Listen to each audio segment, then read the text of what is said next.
क्योंकि मेरे पापा जो है वो इमाम भी हैं और उनको दिन की तमाम मालूमात है।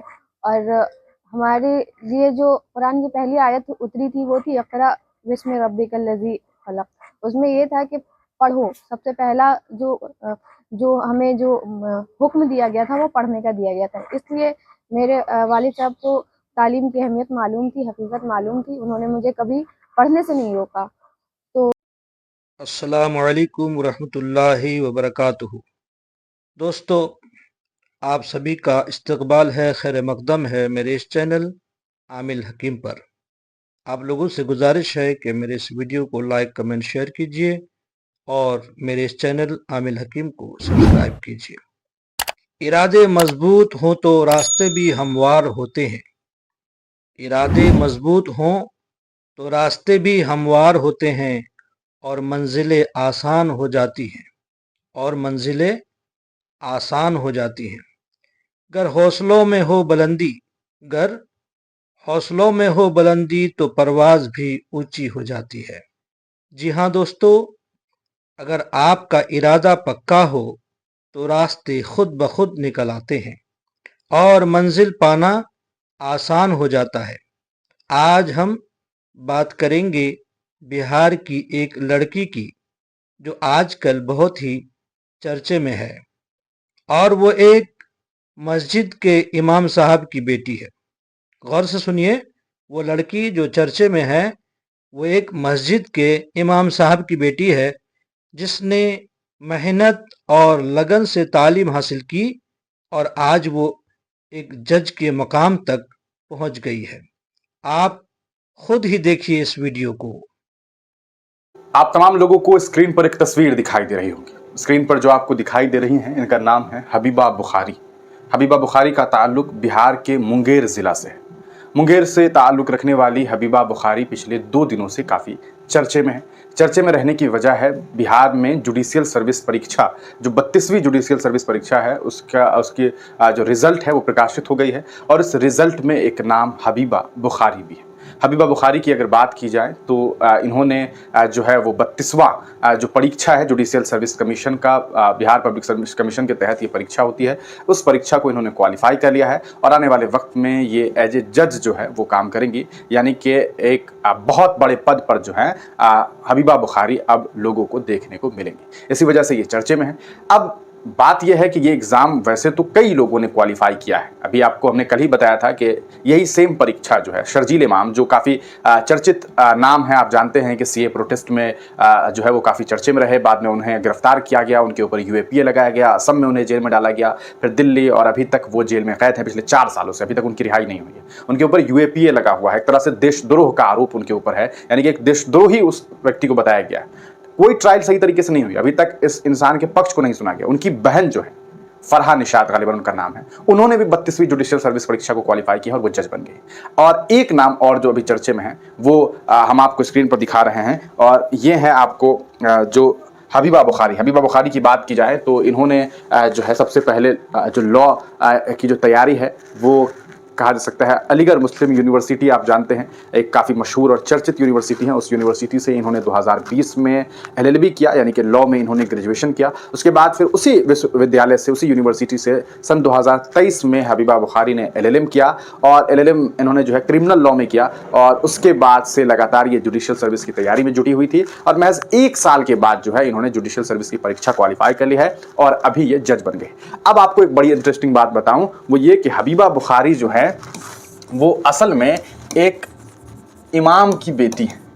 इनकी बेटी है इमाम की, यानी कि मस्जिद में इनके फादर जो है वो इमामत करते हैं और एक इमाम की बेटी ने एक बड़ी कामयाबी हासिल कर ली है। और यही वजह है कि हबीबा बुखारी अभी खूब चर्चे में हैं। लोग इनके बारे में सोशल मीडिया पर लिख भी रहे हैं और लोग कह रहे हैं कि मस्जिद के इमाम की बेटी जो है वो जज बन गई है। बिहार के मुंगेर ज़िला की हबीबा जो है वो बिहार न्यायिक सेवा परीक्षा में जो है इन्होंने इस बार जो है वो 30वां रैंक हासिल किया है। कितना? 30th रैंक जो है ये इन्होंने हासिल किया है और हबीबा जो है वो जज बन गई हैं। तो इन्हें बहुत सारी मुबारकबाद। इस वीडियो से आप तमाम लोगों को, हम तमाम लोगों को सीख लेने की ज़रूरत है। हमारी बेटियों को, हमारी बहनों को सीख लेने की ज़रूरत है कि किस तरह से आप कामयाबी हासिल कर सकते हैं। एक मस्जिद के इमाम की बेटी ने किस तरह से कामयाबी हासिल की, इसे आप इस तरह से समझ सकते हैं कि कहीं ना कहीं इन्होंने जो है वो 12वीं किया और उसके बाद जो है ये सीधे अलीगढ़ मुस्लिम यूनिवर्सिटी चली गई तैयारी करके। वहाँ जो इन्होंने ग्रेजुएशन किया, फिर ग्रेजुएशन के बाद वहीं से इन्होंने मास्टर्स किया, LLM किया और अब जो है बिहार में लौट करके इन्होंने बिहार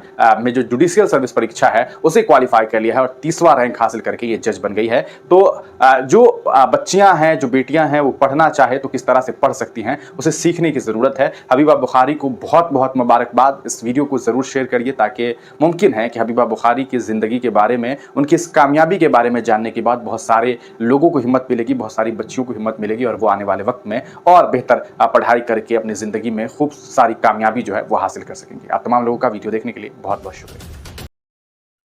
और आगे देखिए हबीबा बुखारी खुद क्या कहती हैं, वो अपने बारे में, किस तरह से उन्होंने तालीम हासिल की, किस तरह से अपने आप को संभाला, अपने उनके घर वालों ने, उनकी फैमिली वालों ने कितना उनका सपोर्ट किया है, खुद देखिए उनका। मुझे बहुत ज़्यादा खुशी हो रही है क्योंकि मुझे जुडिशरी के एग्ज़ाम में कामयाबी मिल गई है और अच्छी कामयाबी मिली है। तो बचपन से लेके यहाँ तक में दिक्कतें क्या आई और पढ़ाई आपकी कैसी? मुझे दिक्कत मीडियम की थी क्योंकि मैं हिंदी मीडियम से रही हूँ। मेरा हाई स्कूल बिहार बोर्ड से रहा है, तो लैंग्वेज की मुझे बहुत ज़्यादा इशू होता था। इवन +2 में भी जो है मेरे पास कोई ढंग के सब्जेक्ट्स नहीं थे। अरेबिक, उर्दू और पॉलिटिकल साइंस, इंग्लिश, ये सब सारे जो है वो मेरे सब्जेक्ट्स थे। तो इस रिगार्डिंग में मैंने पूरे अपने +2 के दौरान में यही सोचा था कि आगे मुझे क्या करना है ग्रेजुएशन में। तो मेरे साथ वाले लोग भी जो थे वो कुछ कॉमर्स के थे, कुछ पीसीबी के थे। तो जो कॉमर्स से थे तो उनका ये था कि उन्हें लॉ करना है और जो पीसीबी वाले थे वो लोग एमबीबीएस करना चाहते थे, नीट देना चाहते थे। तो फिर मैंने भी उन लोगों के साथ में ही जो है बीएलएलबी की तैयारी शुरू की थी और जब मैंने बीएलएलबी की तैयारी की उस दौरान में मैंने बहुत जगह इंटर्नशिप्स भी की थी। कलकत्ता हाई कोर्ट हो गया, पटना हाई कोर्ट है, सुप्रीम कोर्ट है। लेकिन लिटिगेशन में मुझे लगा कि लिटिगेशन में जाने के लिए मुझे बहुत ज़्यादा स्ट्रगल करना पड़ेगा, मुझे बहुत ज़्यादा बैकअप की ज़रूरत पड़ेगी और मुझे सेफ वर्क प्लेस बहुत ज़्यादा ज़रूरी है आज के दौर में। तो जुडिशरी मुझे सेफेस्ट लगा, तो इसलिए फिर मैंने जुडिशरी की तैयारी की ताकि मुझे एक सेफ वर्क प्लेस मिल सके, फाइनेंशियल सिक्योरिटी है उसमें, स्टेबिलिटी है, इस वजह से। फैमिली का कितना? फैमिली का थ्रू आउट सबसे ज़्यादा सपोर्ट रहा है, इमोशनली, फाइनेंशियली, हर तरह से। और फैमिली के सपोर्ट की वजह से ही मेरे लिए चीज़ें आसान होती गई, वरना मेरे से ज़्यादा चैलेंजेस फैमिली के सामने थे कि हमारे यहाँ पे बहुत अर्ली एज में जो है शादी करा दी जाती है और आगे हायर एजुकेशन बहुत मुश्किल से हो पाती है। तो मुझे पढ़ाने के लिए मेरी फैमिली को भी बहुत बातें समाज को जवाब देना पड़ा है, सुननी पड़ी है और उन्होंने लेकिन मुझे कभी पढ़ने से नहीं रोका। तो इस वजह से जो है मैं आज इस मुकाम पे हूँ। अगला सवाल ये जो आज आप जिस मुकाम पे हैं, क्या आपके पापा जो आज जो है कैसे इसको देखते क्योंकि मेरे पापा जो है वो इमाम भी हैं और उनको दिन की तमाम मालूमात है और हमारे लिए जो कुरान की पहली आयत उतरी थी वो थी इक़रा बिस्मि रब्बिकल लज़ी खलक़। उसमें ये था कि पढ़ो। सबसे पहला जो हमें जो हुक्म दिया गया था वो पढ़ने का दिया गया था। इसलिए मेरे वालिद साहब को तालीम की अहमियत मालूम थी, हकीकत मालूम थी। उन्होंने मुझे कभी पढ़ने से नहीं रोका। तो उनका ही सपोर्ट है कि मैं आज इस मुकाम पे हूँ, इस कामयाबी को मैंने पाया है। हैं? समाज जो आप समाज के लिए मेरा यही संदेश है कि आज के दौर हाजिर में तालीम बहुत ज़्यादा ज़रूरी है और बिना लड़के और लड़की का फ़र्क किए हमें तालीम पे ज़ोर देना चाहिए। तालीम की वजह से जो है हम आज समाज में अपनी मौजूदगी दिखा सकते हैं। तो तमाम मेरे जो भी वालिदैन हैं उनसे भी यही रिक्वेस्ट है कि वो भी अपने बच्चों को ज़्यादा से ज़्यादा तालीम के लिए आगे बढ़ाएं और अपने बच्चों पे ट्रस्ट करें, अपनी तरबियत पे ट्रस्ट करें और समाज की बातों को ना सुने ज़्यादा। मेरा नाम हबीबा बुखारी है। देखा दोस्तों आप लोगों ने, तमाम मुसलमान मर्द औरत पर इल्म दीन सीखना ज़रूरी है और इल्म दीन के साथ साथ दुनियावी इल्म भी सीखना ज़रूरी है। आप लोग ज़्यादा से ज़्यादा अपने बच्चों को, अपनी बच्चियों को वकील बनाइए, जज बनाइए, इंजीनियर बनाइए, डॉक्टर्स बनाइए। जब हमारे बच्चे पढ़ेंगे लिखेंगे अपनी कौम के, तो फिर हमारी कौम की तरक्की होगी, कौम आगे बढ़ेगी, वरना कौम का आगे बढ़ना बहुत मुश्किल है। तो अपने बच्चों को, बच्चियों को ज़्यादा से ज़्यादा तालीम दिलाइए, तालीम से आरास्ता कीजिए, लेकिन एक बात का ख्याल ज़रूर रखिए, इल्म दीन ज़रूर सिखाइए।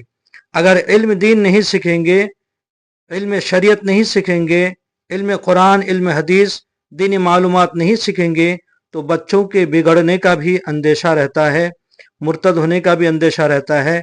लिहाजा अपने बच्चों को ज़्यादा से ज़्यादा पढ़ाइए। अल्लाह हम सबको नेक तौफीक दे।